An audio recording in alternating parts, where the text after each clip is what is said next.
Imagine being handed like the absolute undesirable cure to a terminal illness. Right, the ultimate fix. Exactly. So the doctor walks into your room, hands you a vial, and says, "This will save your life, drink it." But instead of just taking the medicine, you look at the doctor and say, "Yeah, I'm not going to drink this unless you turn this entire hospital into solid gold." I mean, it sounds completely ridiculous. It really does. And maybe make a river flow through the waiting room while you're at it. It sounds like an absurd joke, right? But 1,400 years ago, that was the exact literal response of an entire society to a blueprint that could have saved them. A completely baffling historical landscape. Totally baffling. Because normally, when we think about a book like an instruction manual or textbook, there's this expectation of a universal reaction.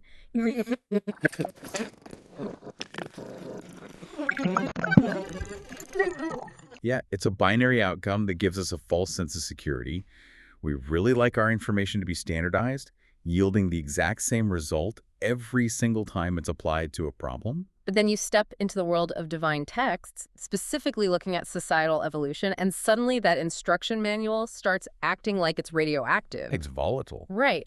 How can the exact same set of words, the exact same book, cause one society to absolutely thrive, breaking out of tribal warfare to reach these unprecedented heights of civilization, while causing another society to utterly collapse into ruin? That is the ultimate developmental paradox. And to understand it, we cannot look at the text as a collection of magical incantations. We really have to look at it as a textbook of social physics. Which is exactly why you and I are here today. Welcome to this deep dive. We are talking directly to you today, taking you on a journey through some incredibly profound source material. We've got a lot to cover. We really do. Specifically, we're unpacking a massive mind-bending analysis from G.A. Parwez's Tului Islam lectures. We are zooming in on lecture 14 out of 17. And this covers Pseudo-Bani Israel. Yes, that's Surah 17 of the Quran, specifically, verses 82 through 93. And our mission today is to completely deconstruct what our sources call the human miracle addiction. It's a fascinating term. It is. It's this bizarre, deeply ingrained human desire to choose magic over logic. We're going to explore why the Quran actually insists on being a manual of pure reason and sociology, rather than, a book of supernatural parlor tricks. The depth of this particular lecture really demands that we establish the historical and psychological ground floor. If we want to understand this addiction to magic, we have to look at the environment that demanded it. Set the scene for us. Let's look at 7th century Arabia, specifically Mecca. This wasn't just a group of people sitting around a campfire waiting for spiritual enlightenment. This was a highly structured, ruthless society, deeply entrenched in false traditions. And vested interests. Massive vested interests. And incredibly rigid hierarchies. The religious and political elites held absolute monopolies over the masses. Let's paint a picture of that monopoly, actually, because I think modern audiences often miss the economic reality of Mecca at the time. It wasn't just a religious center. It was like the Wall Street of the Arabian Peninsula, right? That is an excellent way to frame it. The Quraysh, the ruling tribe, controlled the Kaaba, which housed hundreds of idols representing different tribes. This wasn't just about theology. It was a highly lucrative economic model. A huge tourist trap, essentially. Basically, it guaranteed safe trade routes, it brought in massive pilgrimage revenue, and it kept the Quraysh at the absolute top of the socioeconomic pyramid. The masses were conditioned to accept this structure. They were kept in the dark. Kept in a state of intellectual infancy, conditioned to demand sensory shocks, myths, and magic tricks to keep them distracted. So when a new message arrived, a message demanding radical economic equality, the dismantling of those idols, and the leveling of the social hierarchy, they didn't want to engage with it intellectually. Because engaging with it meant changing their behavior and losing their wealth. Exactly. They wanted to be dazzled by a magic trick so they could avoid the terrifying prospect of taking responsibility for their own society. Which brings us directly to a fascinating concept from the source material regarding Ayat 82. The Quran describes itself using two very specific biological words here. Shifa, which means a healing or curing of a disease, and Rahmat, which means mercy, nourishment, or growth for the believers. It's very medical framing. It is. But here is where I have to throw a wrench into the gears. Our sources explicitly highlight a paradox in this verse. If this book is a universal cure, why does the exact same sentence state that it only increases the wrongdoers, the zalimin in Kasara, which translates to loss or ruin. It seems contradictory at first glance. Right. How on earth can a cure cause a systemic collapse? We have to look at how medicine actually interacts with the biological system. Parwez addresses this with a highly precise medical analogy, and it completely reframes how we view divine guidance. I love this analogy. Walk us through it. Imagine a severely ill patient. This person is suffering from acute indigestion, raging inflammation, and high fever, all caused by constantly eating toxic, poisonous food. Their body is in a state of active rebellion. I'm picturing it. Their system is already completely overwhelmed. Now imagine a doctor comes along. If the doctor ignores the poison and immediately gives that patient a powerful, nutrient-dense tonic, which represents nourishment, or Rahmat, what is the biological reaction? Well, the patient is still actively consuming the toxic food. Precisely. So the body can't process it. The rich tonic is just going to accelerate the fever. It's going to overwhelm the already taxed digestive system. The cure is actually going to speed up their demise. Because the underlying poison hasn't been removed? This is the crucial distinction between Shifa and Rahmat. Shifa does not mean swallowing a magic pill and instantly feeling better. It's not a Band-Aid. No. Shifa requires the active, often painful process of purging the root cause of the illness first. You have to stop eating the poison. Only after the system is purged can Rahmat, the tonic, the nourishment, be administered to restore the lost vitality and promote actual growth. Let me try a modern analogy here to see if I'm tracking this correctly. It's like trying to install a next-generation operating system on a computer that is entirely corrupted by malware. Oh, that's a great way to look at it. You can't just download the good, highly advanced software on top of the virus. If you do, the computer will just crash harder because the system is completely compromised. Yeah. You have to format the hard drive first. You have to wipe out the malware. That is a perfect modern parallel. Yeah. The Quran is saying to the wrongdoers, the Zalimin, if you insist on holding on to your poisonous social systems, your economic exploitation, your tribal warfare, your deep-seated corruption, and you try to consume this highly advanced divine guidance on top of it, the friction will destroy you. It's going to cause a catastrophic systemic failure. Yes. And this leads us to the foundational prerequisite of this entire philosophy. It's embedded in the Islamic declaration of faith, La ilaha illallah. Okay, break down the sequence of that phrase, because the sources emphasize that the order of the words is the entire point. The sequence is incredibly deliberate and forms the basis of this societal formatting we're talking about. La ilah comes first. It means there is no deity or there is no absolute authority. It's a complete, uncompromising negation. So you have to format the hard drive first, the la ilah. Exactly. Illallah comes second, meaning except the one God. You cannot establish the truth, the illallah, without first actively dismantling, rejecting, and rebelling against the false systems of oppression, the vested interests, and the blind traditions. You have to completely untether yourself from the old authorities before you can accept the new one. You have to stop eating the poison before the tonic can work. That sounds incredibly logical on paper, but practically speaking, the psychological difficulty of actually formatting that hard drive is staggering. It's the hardest thing a society can do. I'm looking at a historical parallel used in our sources. The biblical story of the Israelites and their love for the golden calf.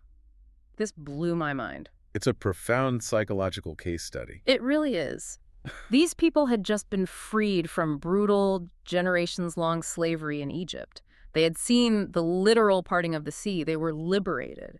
And yet, the moment Moses is out of sight, what do? They gather their gold. Yeah, they build an idol of a calf and start worshiping it. Even after being physically freed, their hearts were still completely tethered to the system of their oppressors.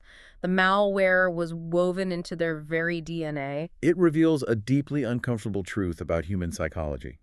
Physical liberation is easy compared to intellectual liberation. The Israelites were out of Egypt, but Egypt was not out of them. Wow, Egypt was not out of them. That's heavy. They missed the familiar structure of their enslavement. It takes immense, almost superhuman courage to break away from the societal norms and the psychological safety nets you grew up with, even when you logically know those systems are sick.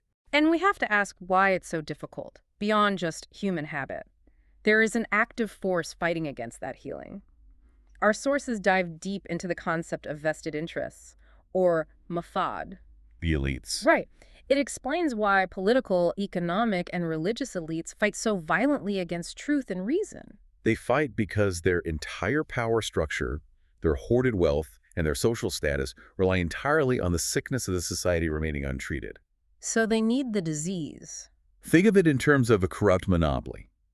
If a doctor suddenly appears who can cure all illnesses permanently, for free, using a simple lifestyle change, who is going to try and destroy that doctor? The pharmaceutical monopolies, the hospitals that profit from chronic illness, the entire industry built around managing rather than curing the disease. Because true healing is an existential threat to those vested interests. Yeah. The elites in 7th century Mecca, and honestly the elites in any era, do not want the society to be cured. They want the society to remain perpetually dependent, fearful, and divided. So when a message arrives that demands the absolute dismantling of those 6 systems, when the message demands La ilaha, the elites will mobilize every resource they have to crush it.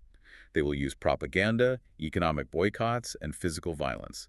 The sickness is their business model.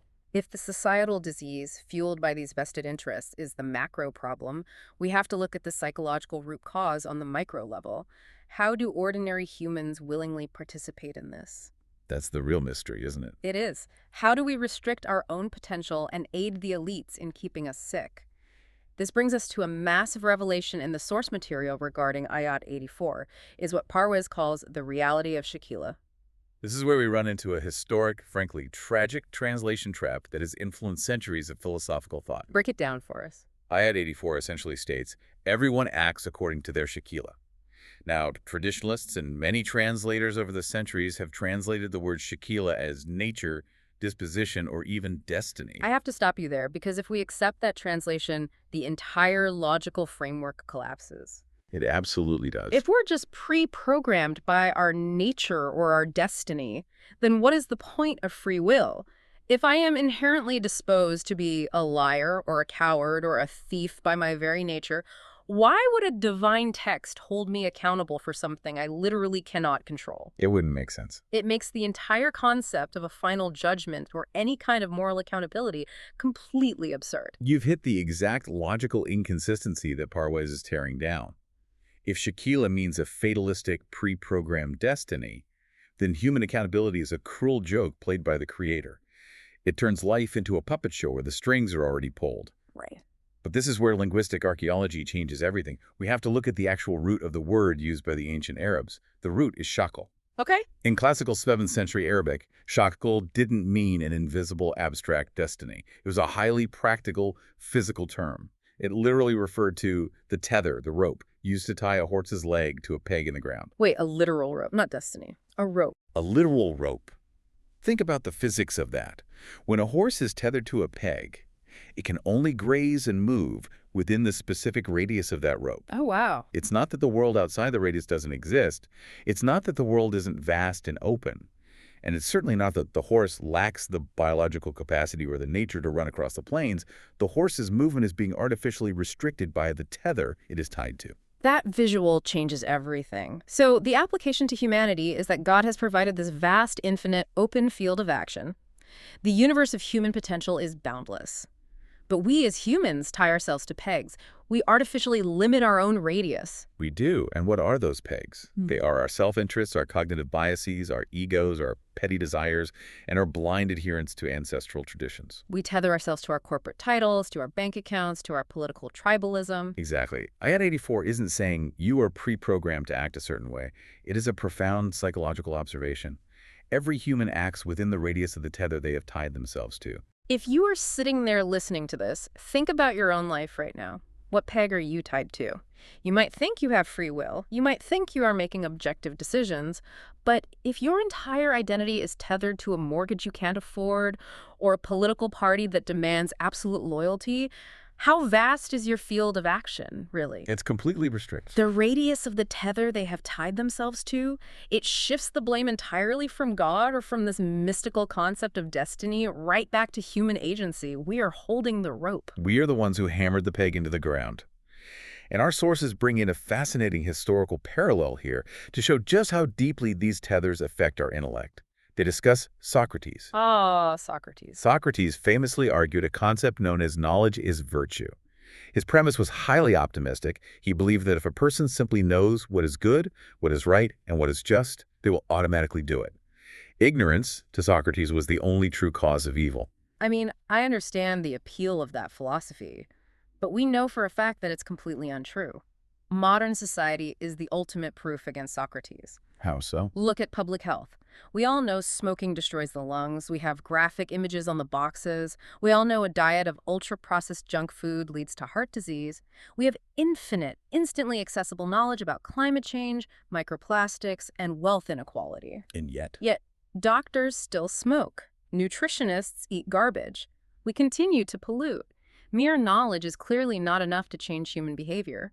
I can know my horse is tied to a peg, I can look at the peg, I can study the rope, but that knowledge alone doesn't compel me to take a knife and cut it. Parwez completely refutes the Socratic fallacy using exactly that logic. Human intellect, while incredibly powerful at gathering data, is constantly compromised by our emotional tethers. Our vested interests overrule our knowledge. Always. A corrupt politician knows that stealing public funds is wrong, but they're tethered to wealth and status is stronger than their intellectual knowledge of morality. We need something more than just human knowledge. We need an external, absolute standard to give us the moral courage, the imperative to actually cut those tethers. And this concept of momentum, of cutting the tether and moving forward, radically redefines the entire Quranic concept of the afterlife. It really does. This was perhaps the most staggering theological paradigm shift in the entire source document. The sources dive into the linguistic definitions of heaven and hell, and it's entirely based on this physics of momentum. Let's look at hell first. The Quranic term is Jahim. Yes. For centuries, traditionalists have translated it simply as a pit of literal fire. But linguistically, going back to the root, what does Jahim actually mean? Linguistically, Jahim means a roadblock, a sudden, violent stop. It refers to a tether that is completely wrapped around you and halted all forward progress. Going back to the horse analogy. Exactly. Think back to the horse. When a horse is running at full speed and reaches the absolute end of its rope, it gets violently, painfully yanked back. That stagnation, that absolute agonizing restriction of human potential because you tied yourself to petty temporal things, that is the state of Jahim. So Jahim isn't necessarily a physical torture chamber. It's the psychological and sociological agony of stagnation. I'm trying to picture what a society in Jahim looks like in real time. It's pretty grim. It's bureaucratic decay. It's a society where innovation has died, where corruption is the only way to get things done, where the youth have no future because the elites have hoarded all the resources. The society is violently tethered to a peg of greed, and it cannot move forward. It is burning in the friction of its own stagnation. That is exactly it. And conversely, the concepts of heaven, or Jannat, are described with terms like salsabil and tasneem. Break those down because the imagery is so fluid compared to the violent stop of Jahim. Salsabil refers to a smooth, frictionless, continuous flowing momentum. It's the physical sensation of moving effortlessly past obstacles. Tasneem describes water cascading from great heights, indicating continuous elevation and a constant upward trajectory. That's beautiful. Heaven isn't depicted as a stagnant garden where you sit on a cloud doing nothing for eternity. Heaven is the ultimate untethered state of human potential. It is infinite, frictionless progress. It is a society operating perfectly on the laws of nature and the divine code, progressing endlessly. Hell is being permanently stuck at the peg. Which naturally forces the question, if we are stuck at the peg, if we are in this state of societal Jahim, how do we break the tethers? Our intellect alone isn't doing it. As we established with the Socrates example, what is the mechanism? That brings us to Ayat 85, where the text decodes a heavily misunderstood concept, the Ruh. Right. This is where the rationalist framework of Tulu'i Islam truly separates itself from centuries of mysticism. The people of the 7th century approach the messenger and ask him about the Ruh, which is almost universally translated as the spirit. And for hundreds of years, traditionalists turned this into a conversation about ghosts, mystical souls floating in the ether, ectoplasm, the whole supernatural package that you see in basically every major world religion. They mysticized it because they were applying foreign philosophical concepts like Greek dualism, the separation of the physical body and the ethereal soul, onto the Quranic text. But Parwez insists on a strict linguistic and contextual framework. Are they getting back to actual words? Exactly. In the Quranic context, when discussing societal development, Ruh does not mean a biological ghost inside your chest. Ruh means the code of life. It refers specifically to Wahi, which is divine revelation. So, to use our earlier analogy, it's not a ghost haunting the machine, it's a code. It's the pristine, uncorrupted software update for human society. It is the intellectual energy, the pure, unadulterated data that drives a movement forward. The verse explicitly states that the Ruh comes from the Amr of God. Amr translates to command, direction, or system. The Ruh is the blueprint for civilization. It's the set of objective moral coordinates required to build a society that doesn't collapse under the weight of its own tethers. I can hear the pushback from the listener right now because it's the exact thought I had. Why do we need a divine code at all? Human beings are incredibly smart. We are very smart. We have a massive intellect. We invented agriculture, we mapped the human genome, we landed rovers on Mars, we drafted the Universal Declaration of Human Rights. Why can't human intellect just figure out the best way to live on its own through trial and error? It's a vital question, and it's the core of secular humanism. Yeah. But the sources address the absolute limits of human intellect. Yes, human intellect is vast. We are unparalleled at understanding the physical universe, engineering, medicine, astrophysics. We excel at manipulating physical matter. So what's the catch? What human intellect cannot do independently, what it has consistently failed to do throughout all of recorded history, is create permanent, absolute moral values that are free from bias. I have to challenge that a bit. What about the global consensus on human rights? We've largely agreed as a species that slavery is an abomination. Didn't we achieve that through our own intellect and philosophical development? We did, but consider the cost of that trial and error. How did we reach that consensus? Through centuries of industrialized slavery, brutal civil wars, and the subjugation of entire continents. Human intellect eventually figured it out, but the trial and error method resulted in the suffering of billions of people. That's a devastating point. Furthermore, our intellect is always, without exception, influenced by our tethers. Every law we write, every economic philosophy we invent, is subconsciously colored by our survival instincts, our class interests, and our tribal loyalties. We cannot view our own society objectively from the outside. Because we are inside the jar trying to read the label. Exactly. The sources use a brilliant contrast with the animal kingdom to illustrate what we are missing. Think about a baby chick hatching from an egg. Oh, the chick and the hawk analogy. This is fascinating. A baby chick hatches, and almost immediately, if the shadow of a hawk passes overhead, the chick will instinctively run for cover and hide. No one taught it that. The mother hen didn't give it a lecture on aerial predators. It has an innate, flawless biological programming for its physical survival. It just knows. But human beings don't have that innate programming for complex macro-societal building. We don't pop out of the womb knowing how to structure a fair banking system or how to balance individual liberty with collective responsibility. We have basic survival instincts, fight or flight, hunger, reproduction, but we have no innate moral compass for running a civilization. We are biologically naked when it comes to social physics. We are left to guess, and that guessing leads to immense collateral damage. The Ruh, the divine code, is the external calibration. The ultimate outside perspective. It is pure knowledge, handed down from a creator that has no vested interests, no biological needs, no tribal affiliations, and no tethers. It provides the absolute moral coordinates. It is the intellectual energy that gives momentum and direction, allowing humanity to bypass the horrific trial and error of societal collapse. It's the cheat code to reach Salsabil without having to suffer through Jahim first. So the Ruh is the knife. It gives us the objective, undeniable truth we couldn't reach on our own, so we can finally cut the rope and start moving. But here's the ultimate tragedy of human nature, and this is where the historical narrative becomes almost darkly comedic.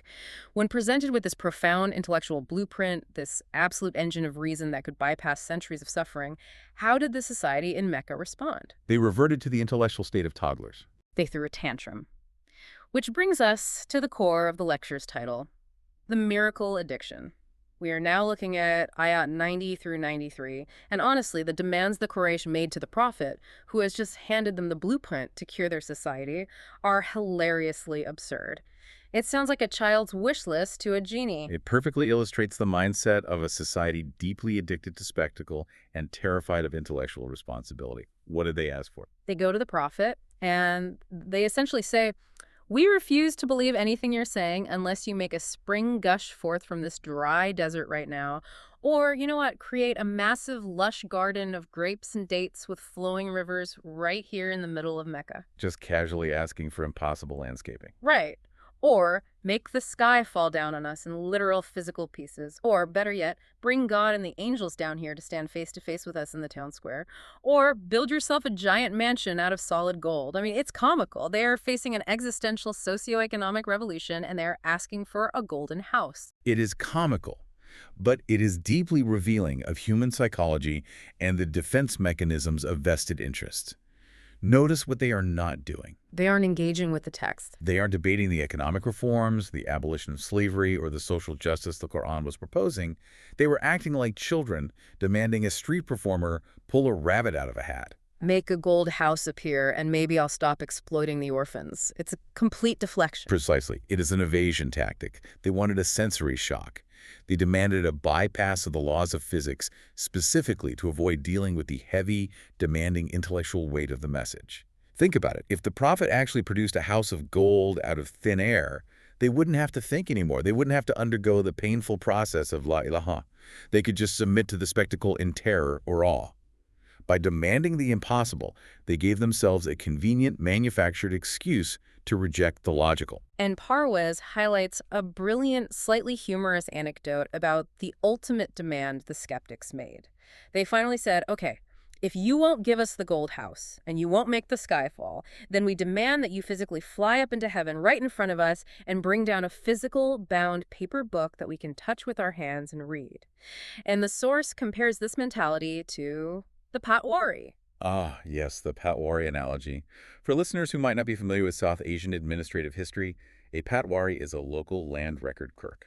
The ultimate bureaucrat. They are notoriously bureaucratic, Yeah. famously obsessed with red tape, official stamps, physical signatures, and endless paperwork. Yeah. If you want anything done, you have to appease the patwari and their mountain of files. So Parwez is basically pointing out that these skeptics wanted God to act like a local mid-level bureaucrat. It's as if humanity is demanding that the architect of the cosmos, the creator of the universe, physically sign a piece of paper in red ink, get it notarized by an angel, and hand-deliver it so they can verify it for their filing cabinet. It highlights the sheer arrogance and smallness of applying our tiny human bureaucratic mindsets to the infinite. It's so absurd. It exposes their worldview perfectly. Yeah. They were so tethered to their physical reality, to their ledgers and trade agreements, that they wanted the infinite to fit neatly into their bureaucratic system. But the true irony here, and this is the crux of the miracle addiction, is what would happen if their demands were actually met. Right. Let's play this out. Let's say the prophet did do it. Let's say he snaps his fingers and a massive house of solid gold appears in the center of Mecca. Let's say a physical book floats down from the clouds. What then? Our sources point out that even if these physics-defying miracles happened, they absolutely would not produce true, lasting conviction. Because a magic trick does not change the human heart. A sensory shock might paralyze you for 5 minutes. You might drop your jaw, fall to your knees, and say, wow, I believe. But that awe wears off. A magic trick does not give you the moral courage to overthrow a corrupt society. It doesn't teach you how to build a just economic system. It doesn't untether your horse. Conviction, the kind of conviction that alters the course of human history, is fundamentally an intellectual process. It requires deep understanding, internalization, and logical agreement. Sensory shocks are temporary. If your belief is based simply on seeing a floating golden house, your belief is incredibly fragile. The moment a better magician comes along, or the moment the gold loses its luster, your faith grumbles. The Quran is entirely, unapologetically uninterested in fragile faith based on spectacle. Which brings us to the climax of this entire analysis. The response to these absurd demands is the ultimate defense of rationality. God's response to this laundry list of magical requirements is one of the most powerful paradigm shifts in ancient literature. We arrive at Ayat 93. What is the punchline? The punchline is a complete categorical rejection of magic. The prophet is instructed to say, Subhana Rabbi hal kuntu iya basharan rasula, which translates to, glory to my Lord, am I anything but a human messenger? Consider the weight of that. Am I anything but a human messenger? He doesn't say, give me a minute, let me pray really hard for a river. He doesn't apologize for his lack of magic. He says, I am just a guy with a message. It is breathtakingly grounded.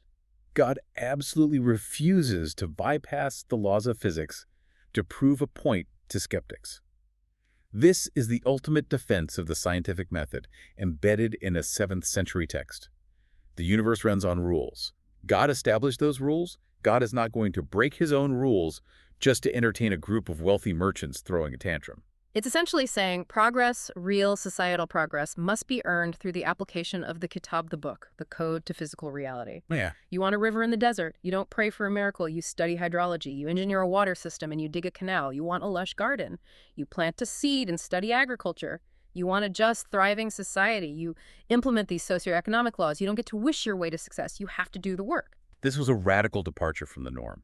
Every other religious tradition at the time relied heavily on myth, magic, and the suspension of natural laws as the primary proof of their divine authority. The Quran strips all of that away. It demands that humanity look at cause and effect. It demands the study of sociology, economics, psychology, and the natural sciences. Well, wait, let's play devil's advocate for the Quraysh for a second. If there are no magic tricks, if there are no golden houses or physical books dropping from the sky, what is the proof? Because the skeptics aren't just going to take this unlettered man's word for it.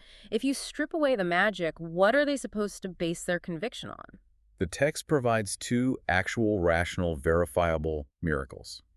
And I use the word miracle here, not as a suspension of physics, but as an overwhelming intellectual proof that cannot be denied by a rational mind. Miracle number one is the prophet's own life, his Umar, his past. He tells them to look at his history. He didn't just drop out of the sky as a stranger. Exactly. He lived among these exact same people, in the same city, dealing in the same markets, for 40 years before the first revelation. And in those 40 years, his character was flawless. He was historically known by his own enemies as Al-Amin, the trustworthy, and As-Siddiq, the truthful. The proof of his message was the verifiable integrity of his past. He is essentially presenting a logical argument. Quote, "Have I ever lied to you in 40 years about a single trade, a single coin, or a single promise? No. Then why would I suddenly, at the age of 40, start lying to you about the creator of the universe?" His life was a historical fact, not a magic trick. That is such a powerful grounding of faith in reality. The credibility of the messenger validates the message. If the mailman has never lost a letter in 40 years, you trust him with the most important package. And that leads to miracle number two, the Quran itself. The source material sets this up as the grand challenge, and the historical context here is wild. The Arabs of the 7th century built their entire cultural identity and pride on their mastery of language. They were the undisputed masters of poetry, of rhetoric, of oral tradition. Language was their ultimate weapon. They were so incredibly arrogant about their eloquence that they referred to all non-Arabs by the term ajami. Which literally means mute or speechless, right? Yes. They believed that anyone who couldn't speak Arabic at their level of poetic complexity was effectively a babbling animal. To them, language was the highest form of human achievement. So into this society of hyper-arrogant master rhetoricians steps this unlettered human messenger, a man who historically could not read or write. And he brings forth a linguistic, philosophical, and intellectual masterpiece that completely paralyzes them. The Quran doesn't just ask them to believe, it throws down a literary gauntlet. It says, you think this is a human invention, you think I wrote this. Okay, you are the absolute masters of language. Bring just one surah, just one single chapter, like it. And this isn't just a challenge that mattered in the 7th century.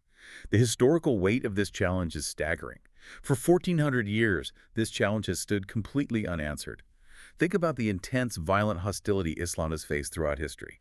Centuries of the Crusades, the massive, well-funded efforts of brilliant Arabic scholars, linguists, and philosophers who violently opposed Islam and had every motivation to discredit it. All they had to do to destroy the entire religion, to completely invalidate the prophet, was write a few paragraphs of Arabic that matched the linguistic perfection, the structural genius, and the profound social physics of the Quran. Just a few paragraphs. Write a poem that does what the Quran does, and the whole movement collapses on the spot. And they couldn't do it. Despite having the greatest linguistic minds at their disposal, no one has been able to produce a single surah like it. The words themselves, the interlocking structure, the depth of the social and psychological insights, that is the living, rational miracle.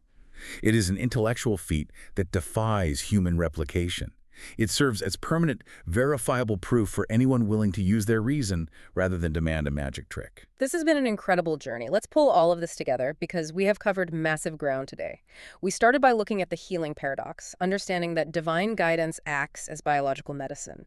It is a tonic that absolutely requires us to stop consuming the poison of corrupt societal systems before it can heal us.